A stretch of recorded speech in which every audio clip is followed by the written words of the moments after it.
This is former WWE superstar Kevin Thorn, a.k.a. Mordecai. Hear me, fear me, here on the Sunday Segue podcast on DOC Nation. Well, enough is enough, and it's time for a change! Are you ready? It is Sunday, and you're listening to the Sunday Segue Wrestling Podcast. Give me a hell yeah! Get some Ooh, yeah! With Kinny Killa. Hey yo! We're in the big D tonight, baby, and we are live! Woo! I'm the gal them sugar shoot. The best there is, the best there was, and the best there ever will be! Cause that's the bottom line! The Stone Cold Sensor! Hello, all segheads out there. It's your boy Kinny Killa. As you know, we always bring you the best interviews with the best pro wrestlers in the world today, past and present, and we've done it again for you. That's right, we have former Mordecai, former Kevin Thorn. It is none other than former WWE superstar Kevin Fertig. How are you doing, Kevin? Doing great, and glad to be here. Well, like I said, thanks a lot for allowing us to, to interview you today. The Segheads will be very, very happy to hear you, all your UK fans. Firstly, let's just find out a bit about your background and where it all started for you. Where did you grow up? I grew up in Memphis, Tennessee, which was USWA country. It was Jerry Lawler, Bill Dundee, PG-13, and then a lot of the names that, everybody's, heard of. The Rock went through there, Stone Cold went through there. Channel 5 Wrestling was one of the only live wrestling broadcasts in the nation for the longest time. Every morning at 11 o'clock on Channel 5 Saturday morning. So right after morning cartoons here in America, wrestling came on, and it was always a big deal to be able to watch. So what was your very earliest wrestling memory? Oh, man. I guess the thing that made me kind of catch the bug was at the time Mid-South Coliseum ran on a Monday night, and going into the Mid-South Coliseum, which is a historic landmark now in Memphis for wrestling and stuff, and going in there, and I remember just seeing the size and the superiority of these guys and everything else, and going, this is cool. Not only they're big, they're athletic, they look like they can kick my ass, and it's kind of cool. So it's like, all right, so what do I do to get there, kind of thing. Mm-hmm. So did you always want to be a wrestler? No, I wanted to be an NFL player. I wanted to play football in the NFL, and I just realized, going into college, that it was one of those things that, you become a dime a dozen, and I ended up started working at a gym in Memphis, Tennessee, and Sid Vicouis worked out there, and I ended up meeting Sid Vicouis, and we became workout partners, because we both liked working out heavy and doing stuff, and one thing led to another. We became workout partners, and this was at the time that his neck was broke, and he really wasn't doing anything. And I never really asked, I didn't ask, because I didn't want to be that guy, hey, what I got to do to get, I just kind of was a friend. And we ended up, one day he was like, I got to go to the ring and start working out. He goes, and you're going with me. And I was like, okay. So, so we went, and I learned how to, run the ropes, tie up, headlock.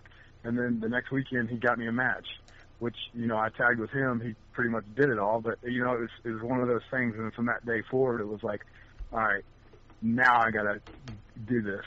It became the bug. Okay, well, you're starting out your career in, Memphis Championship Wrestling, big wrestling state. Obviously you got, your Jarrett's, Jeff, and obviously his dad, Jerry the King Lorna. You got a lot of big names coming from there. It must have been such an amazing feeling to wrestle in Memphis Championship Wrestling. Oh yeah, definitely. It was with Jeff and Jerry and all those guys. I mean, pretty much it was one of those staples that once you came through Memphis, you're going somewhere. And at the time when I was starting, that's where they had put the developmental system. So I was already around. I was already lucky enough to be around all the developmental guys. Prince Albert Test. I mean, the list goes on of the guys that have made it, and the list of guys goes on that never made it. I saw them all. Run through there. One point at a time, and and got to really work on my craft as far as with them too. As they were working on theirs. And they were just a step ahead of me.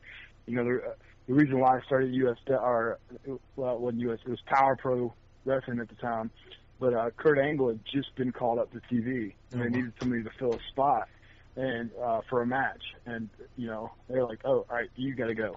And I was like, "I'm not ready. Yep, screw it." And here we go. And and I started there at 7.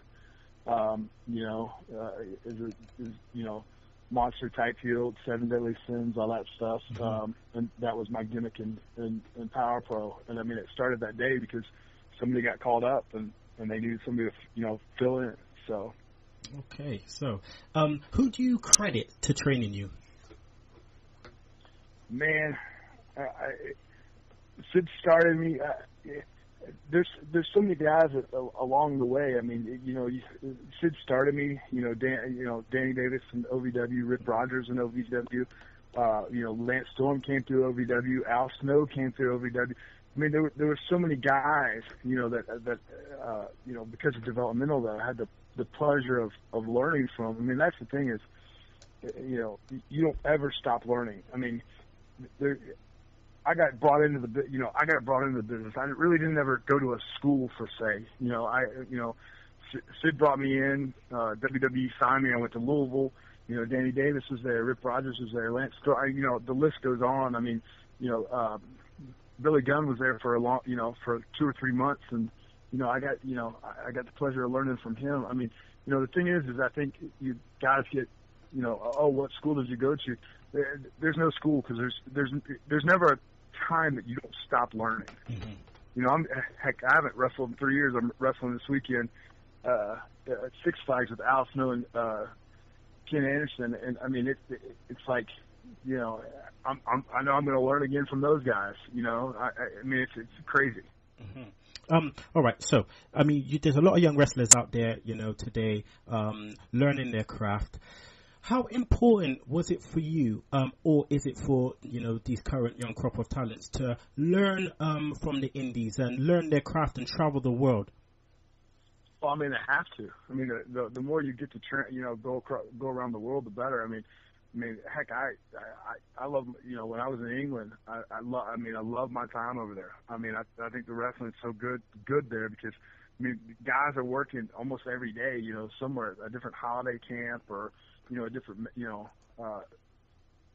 pub, I just here, there, and everywhere. And, I mean, the thing is every place has got a different flavor, of how the fans expect it to be, and if you can learn that and you can grasp that, you can kind of mix those flavors and make it even better. So let's talk about your journey to OVW and then the main roster in WWE. So how did you firstly get signed to a developmental deal? Because as people may not know, before NXT, before FCW, there was OVW, and they were the developmental for WWE. So how did that developmental deal come around? Well, when I was in Memphis, it was Memphis Championship Wrestling and Power Pro, and they were kind of like the first developmental. There wasn't really like a training facility per se. It's just kind of like a bunch of shows at different venues and stuff like that. Just kind of holding thing. Well, at that time, Danny Davis had started OVW and got the contract in Louisville, Kentucky, and they ended up shutting down Memphis and moving everybody up. Well, at that time I wasn't signed. I was just basically showing up and wrestling, and the promoters were paying me. And when they shut that down, they were like, "Hey, we we're having a tryout camp here in 2 weeks up in Cincinnati. We want to send you there. You know, you're pretty much going to get signed, but you know, we still have to go through this process. So I went up there, and it was AJ Styles was there, Wow. Travis Tonko. You know, AJ was, man, AJ's probably the one that really helped me get my job, because the one day I had the flu when I was in this tryout camp, man, I was sick as a dog, and he ended up, you know, wrestling me that day and just carried me to probably one of the best matches I had in a long time. I mean, you know, it was, you know, and it was all him. And about that time, TNA had started, and I think WWE offered him a job, and TNA offered him a job, and he decided to go with TNA, you know, which, you know, was probably a smart thing to do for him. So, okay, you're in developmental, you're in OVW, like you said, you know, Travis Bain, who's Travis Tomko, I mean, you had a stable, you know, Disciples of Sin, you know, there with Johnny Jetta, Travis Tomko, and you won the OVW, you know, Southern Tag Team Championship, as they called it back then, by defeating Rene Dupree and Lance Cade. I mean, you went through this whole time, you know, again, learning your craft and getting better and better, and then you were able to maybe, you know, be on road, have some dark matches. How does dark matches affect wrestlers before they get called up to the main roster? Because is that pretty much your tryout before live TV? Yeah, I think so. I think it gets you ready for live TV, but it also gets you ready for, you know, normal indies. You know, a good indie is 1,000 people. You know, 1,200 people or so. You know, you walk out on a sold out Raw, you know, out to a sold out Raw, and it's breathtaking for a minute. You know, you're like, oh, okay, you know, and you know, and the fans there, you know, they're ready to see, you know, Cena's and Orton's and Kane's and, you know, all those guys, you know, the Undertaker, you know, so when you walk out there, it's a real test to see if you can get them. And if you can get them, I think that's where Vince starts going, all right, you know, he kind of listens to the crowd at the very beginning, you know, and sees that reaction. If your reaction's good, then you know, normally it's a couple weeks, and, you know, you're going to be called up, you know, to the main roster, and they're going to start shooting vignettes with you and, you know, pulling you forward. Before we talk about, you know, your main roster debut and the Mordecai gimmick, I just want to talk about Dusty Rhodes. Obviously, you know, the sad news, Dusty passed away a few weeks ago, and, you know, it's hit the wrestling business hard. I just want to find out what your experience has been like with Dusty. You know, have you met him? Oh, yeah, Dusty got me my job back the second time for ECW. I'd been released after Mordecai for some stuff. Ended up getting re-signed with WWE, and I was just kind of down there in La La Land in OVW, and Dusty came in to. They were about to relaunch ECW, and he was kind of feeling out the talent to see who would work and who wouldn't.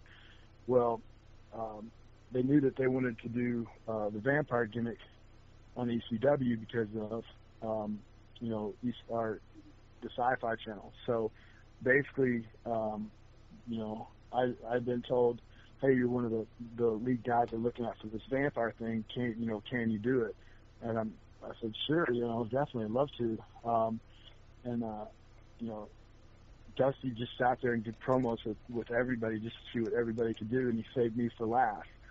And, you know, I walked up there, and all he wanted me to do is he goes, I just want you to say 4 lines. You know, and I got up there and I did those lines, and, you know, he goes, do them again, do them again, do them again, do them again, do them again, to the point where everybody in the entire room, and there's probably about 60, 70 guys in a room that were all quiet and focused on me. He goes, you see this? You now have this room's attention. There's nobody in here talking. There's nobody in here doing this. There's nobody doing it, you know, and he just gave me that nod like, you got the job, you know, go sit down. And, you know, later on, you know, it was Paul Heyman and Dusty. I mean, I learned so much from both those guys, you know, with the, you know, doing the vampire gimmick and doing that, you know, they Dusty always had my back. Wanted me to do an angle with the Undertaker. I mean, he was always for me. Loved my promo stuff, and loved everything I did. And Dusty, God rest his soul, Dusty was one hell of an individual. Yeah, for sure.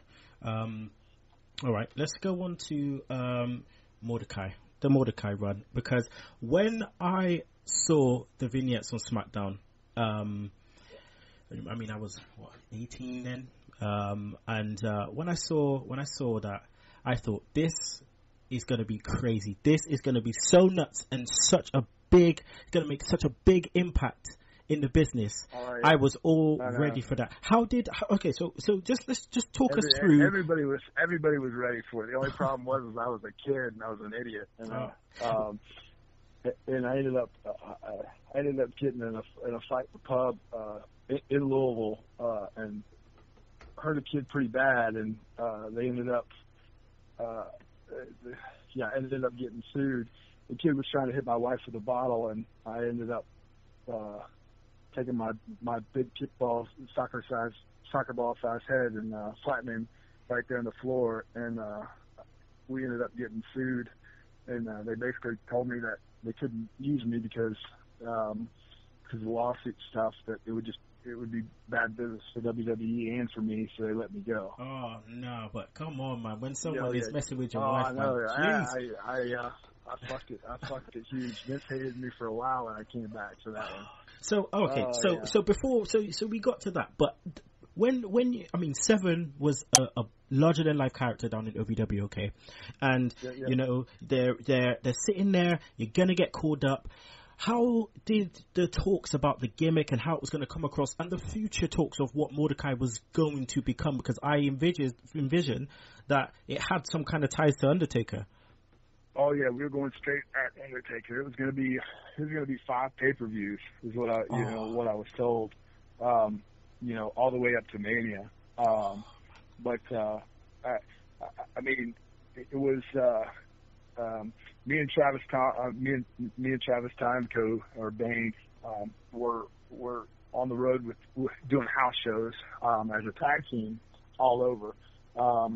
WrestleMania at Madison Square Garden had just happened. The very next night we were in Connecticut. Well, Vince brought me and Travis in a room with it was Stephanie and John Laurinaitis in a room, and he goes, all right, I love you guys as a tag team. You guys are a great tag team, but I need you guys to be singles wrestlers right now. I need singles wrestlers. And he goes, so give me an idea. And I basically told him, I said, look, I have this idea.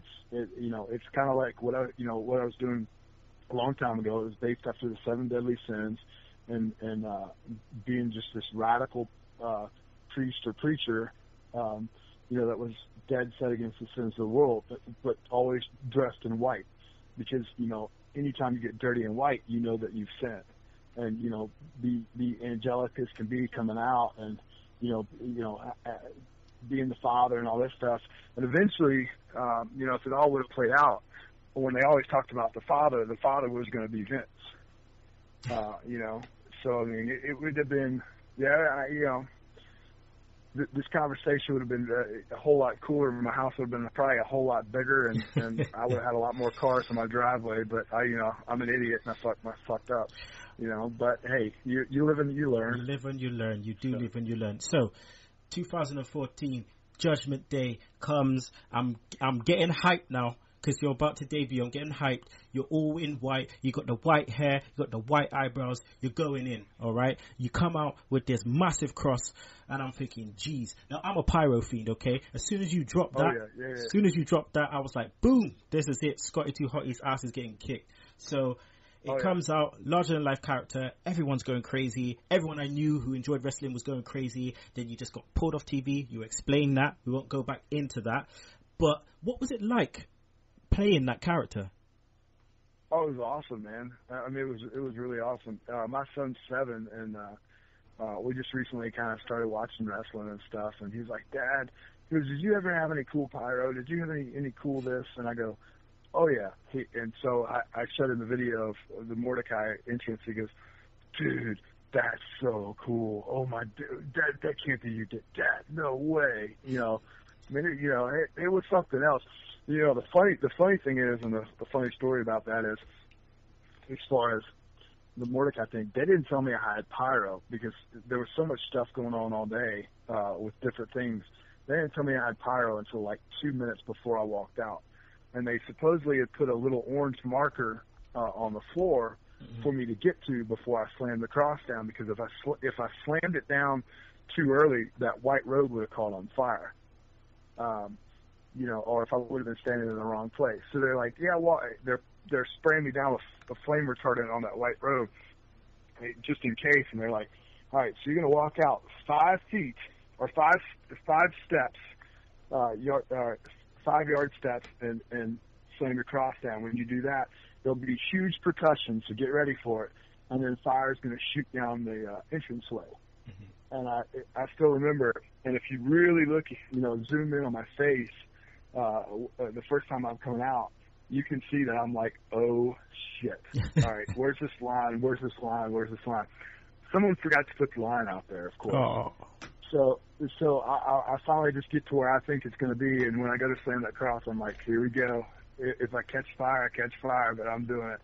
And I was like, bam, and then it hit, and everything worked out. I mean, it was awesome though, man. They definitely did me right. I just messed up. Well, that got dropped, and then you went back down to OVW, but then you got released. Now, what was the reasons for getting released? Did it had anything to do with the bar fight, or was it something completely different? No, it was all to do with that. It was all to do with that. Okay, well then you went back to the independent scene, but then like you said, you came back to WWE. You played. You was Kevin Thorn, New Breed, that whole thing. What was the thoughts around the ECW brand and bringing that back, and the whole tie with sci-fi? Because obviously you came back as a vampire gimmick, which was really good, because we obviously had the Brood before with Gangrel, and so what was the whole what was their vision of what the WWE ECW brand was going to be? I think sometimes I don't know what Vince really had in mind for ECW. I know that they need something on sci-fi. They brought back ECW, but at some point, sci-fi I know wanted it to be a lot of science fiction or sci-fi stuff on it, to blend in with what they had going. Which is why they had a zombie, they had the alien, all the silly stuff. And then they kind of honed it in, and I think with that, it was kind of, for me, it was sink or swim at the beginning, because, here it is, they're bringing in kind of a horror science fiction based character, and it was, and if I wouldn't have came in and got over, then, I probably just would have been, another one that was just, yeah, that was cute, but, let's get back to the old ECW ways, and I kind of honed it in and blended it in, and Shelly Ariel helped me out immensely, making it sexy. So I mean, it was definitely at first. I don't know. I mean, Vince had something with ECW, he really did, but he made it in ECW light, because I don't think he wanted to. He didn't like the ECW chants, or that kind of stuff of this brand is is legendary. I mean, Paul Heyman and Tommy Dreamer and those guys, RVD, Sabu, they made that brand, legendary.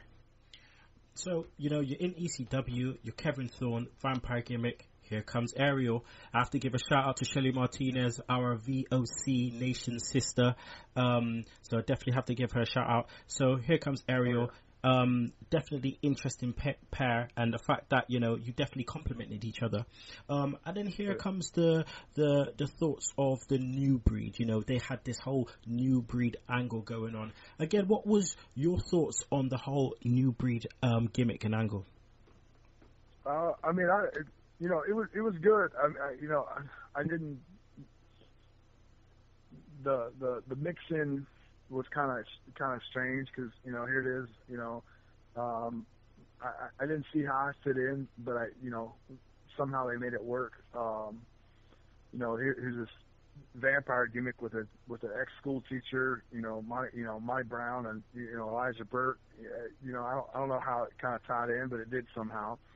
But I mean, I loved it because they were looking for something to go to WrestleMania with the originals. It was all right. Here it is. We're the new crop of ECW, so we have to do everything in our power to compete, to make this work, and go against these guys that were legendary status of ECW. Mm-hmm. Okay, well, as this went down, before previously, Mordecai gimmick, like you said, this was going to lead up to WrestleMania. You missed that, but you did get to go to WrestleMania. What was your experience like, at WrestleMania and finally getting that chance to, wrestle at WrestleMania? Oh man, it was surreal. I mean, it was insane. Ford Field is just huge. I mean, you're standing in the middle of that ring looking out, and I mean, the people in the back look like little dots. So I mean, it was just crazy. And then getting to walk out, it was just out of control. Out of control, guys. Yeah, it was. Yeah, I mean, I don't know, man. It brings a smile to my face, knowing that all those 8 guys, did something, and at some point never even thought that other than probably RVD, never even thought that they'd ever be on a WrestleMania. It was and there we were walking out, together. Elijah Burke, definitely a character within himself, and I think he could have gone definitely a lot further than he did in WWE. Monty Brown is a question mark for me because I really, really liked the alpha male Monty Brown in TNA. Oh, yeah. And then when he came over, I was like, oh my God, gonna see the pounce on WWE TV. That's gonna be crazy.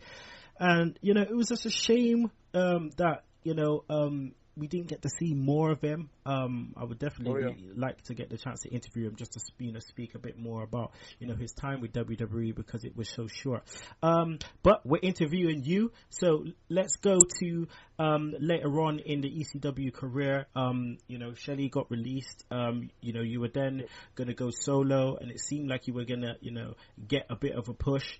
And then after a couple of pay-per-views, later on that year, you kind of debuted a new look, shorter hair, different ring attire. And then after that, you was taken off TV. What happened there? Don't know. This was late 2007. Honestly, it was one of those things. I don't know. I mean, they Dusty had it geared towards straight. I was again supposed to wrestle the Undertaker at some point. They were going to start building it. They wanted me to wear more black. They wanted me to start looking more like the Undertaker. Is what they were telling me. Doing all this stuff. And then all of a sudden one day Vince was like, "Why is this kid looking like the Undertaker? Why, all this other stuff?" And they were like, "'Cause you told us that's what you wanted."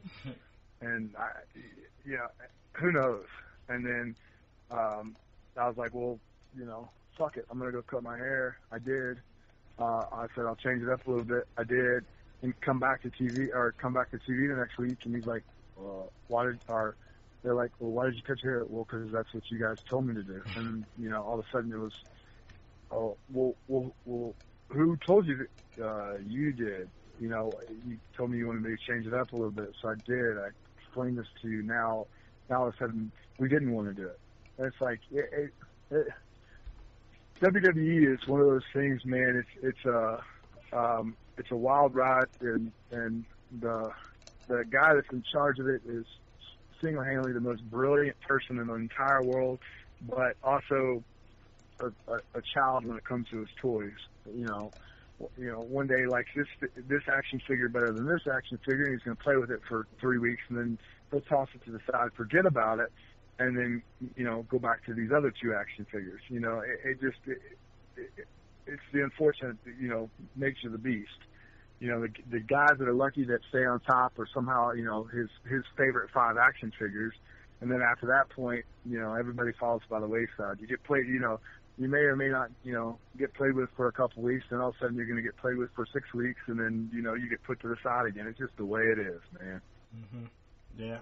Okay. Well, when you went back down to developmental, you was in OVW. I mean, man, you then kind of rubbed shoulders with Kofi Kingston, Alpha Jr.,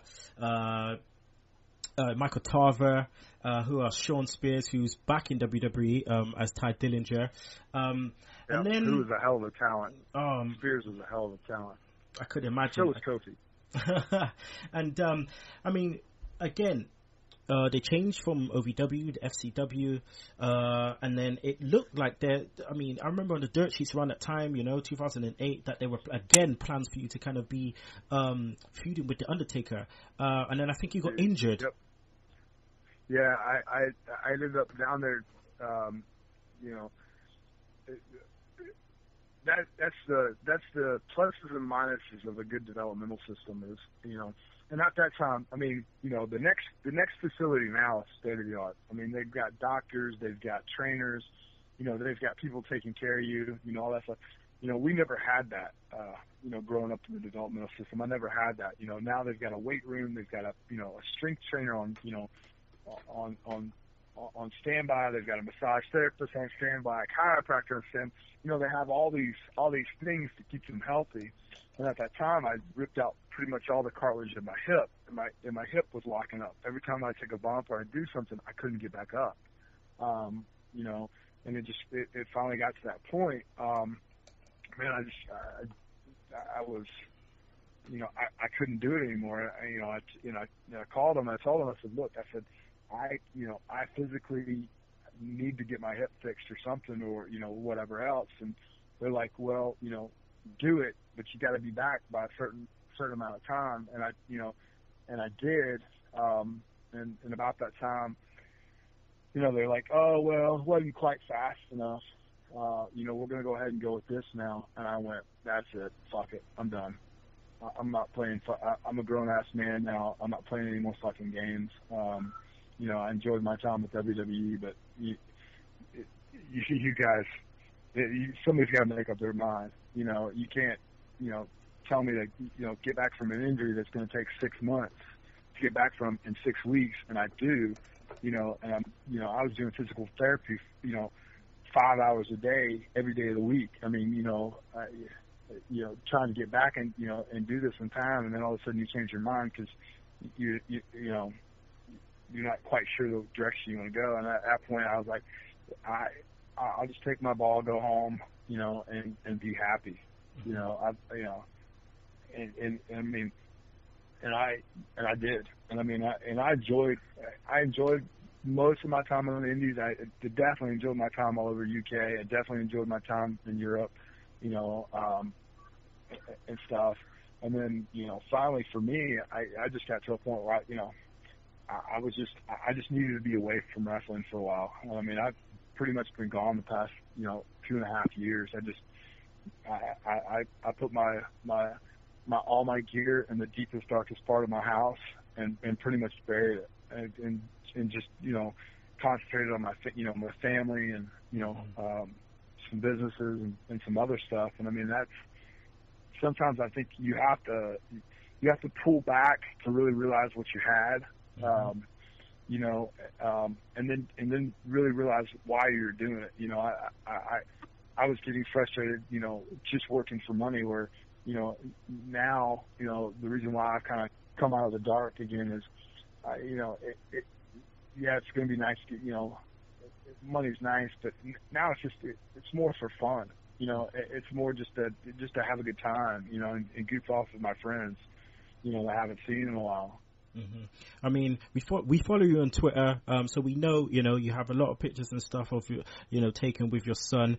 So you're definitely a family man, a hardworking dad. I'm a dad myself, so I know how hard it is to go to work, day in, day out. I miss your kids and miss them growing up. When you got released by WWE, had you had your son then? Yeah.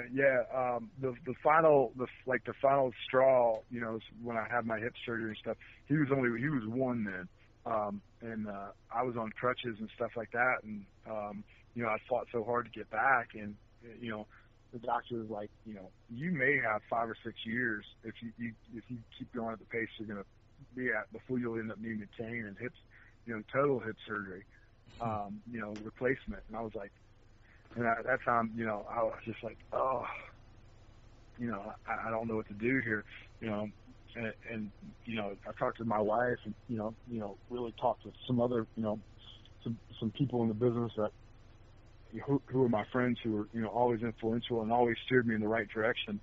And they were like, yeah, you may need to go away for a while, you know, and heal and you know, and not bump, and you know, try to figure out what you really want to do. And I mean, that's what I did. And I mean, I don't ever look back at that, you know, as a wrong decision. I mean, my son's 7 now, my daughter's 4.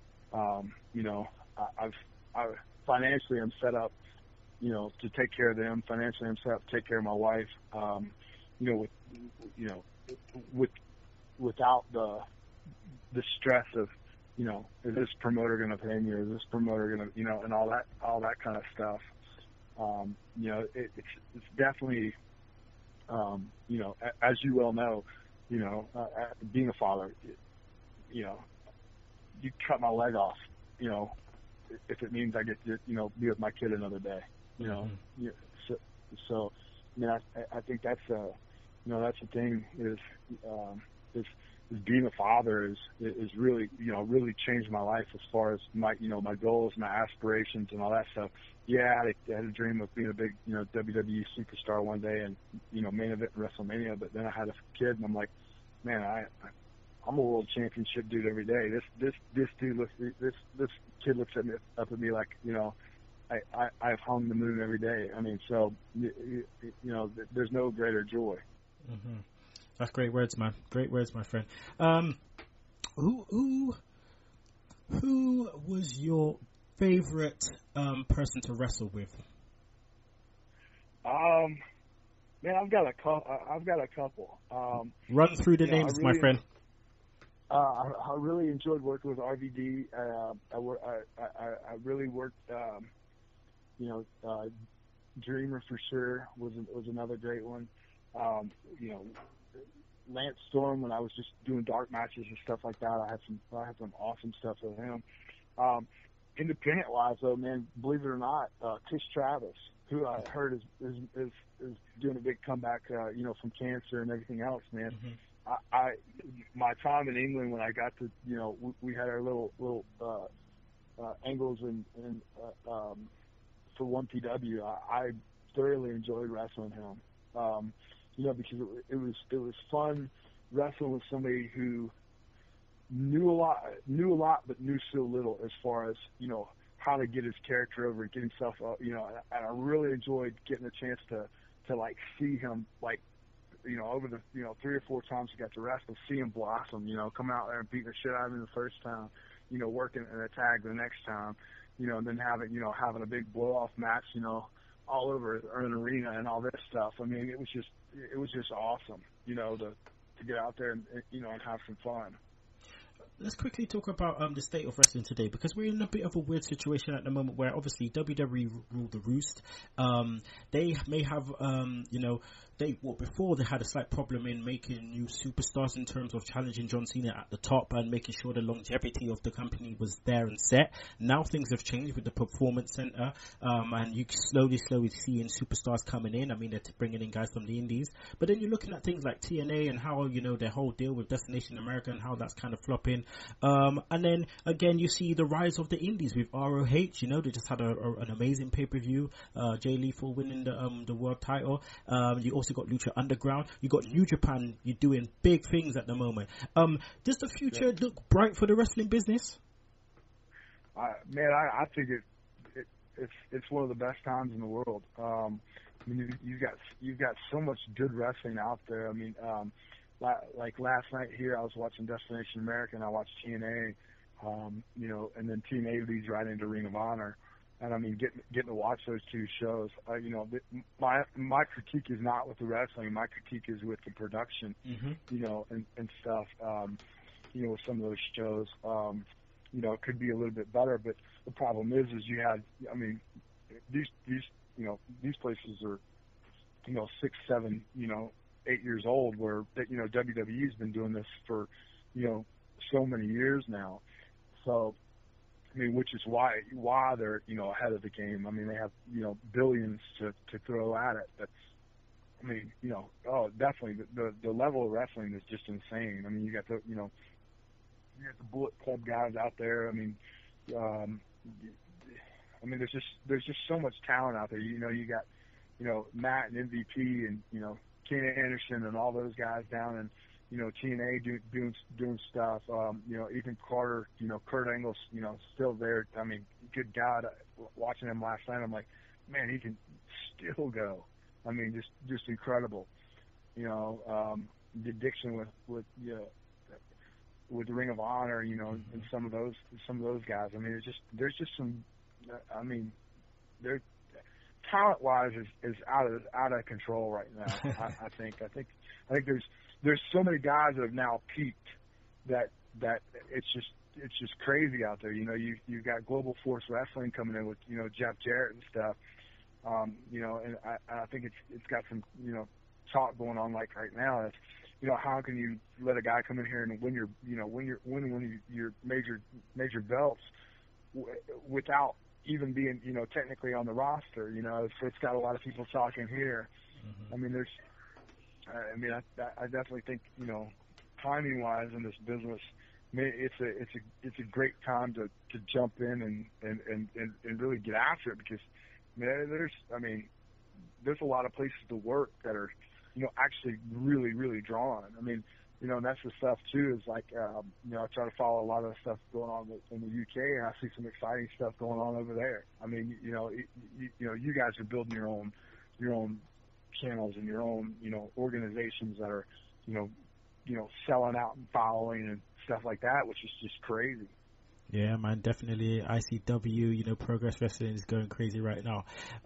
Okay, finally, final question for you. What does the future hold for Kevin Fertig? Oh man, who knows? I want to wrestle, you know, but I'm also to that state of my age where, you know, I don't know how much longer my body's gonna allow me to, being 38. You know, I definitely want to go. You know, I want to come back to the UK and see my fans over there and do something big one more time. You know, one or two more times over there. And then, you know, after a while, you know, I think it's definitely, for me, it's more of a teaching game, and, you know, trying to, you know, spread the knowledge of, you know, was I the greatest wrestler? No, but I definitely have a lot of knowledge as far as, you know, what not to do sometimes, because I've done some idiotic things that, you know, have definitely made my path a lot harder. You know, it's that kind of thing, is, you know, giving back to the, you know, the business I love, you know, and you know, and hanging out underneath those lights just one more time. Okay, well, can you let the UK fans know where they can find you on all basis of social media, Twitter, Facebook?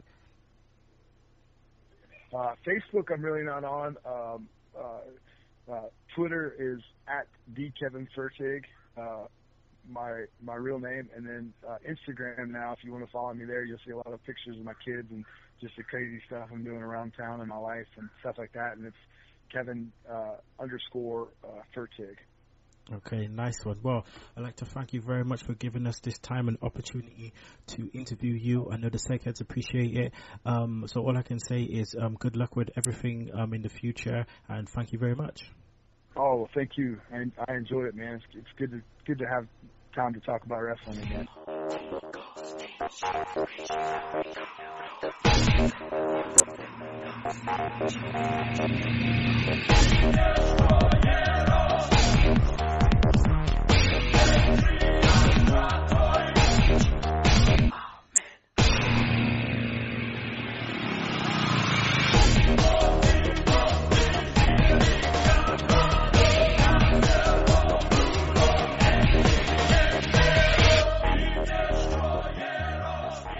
I'm the mouth of the South, Jimmy Hart, telling you fans worldwide to visit VOCNation.com. VOC Nation gives you top-notch interviews with the hottest guests, the latest news, and lots of fun from the greatest team headed by the voice of choice. Hey, take it from me, the mouth of the South, Jimmy Hart. VOCNation.com is the place to go, baby.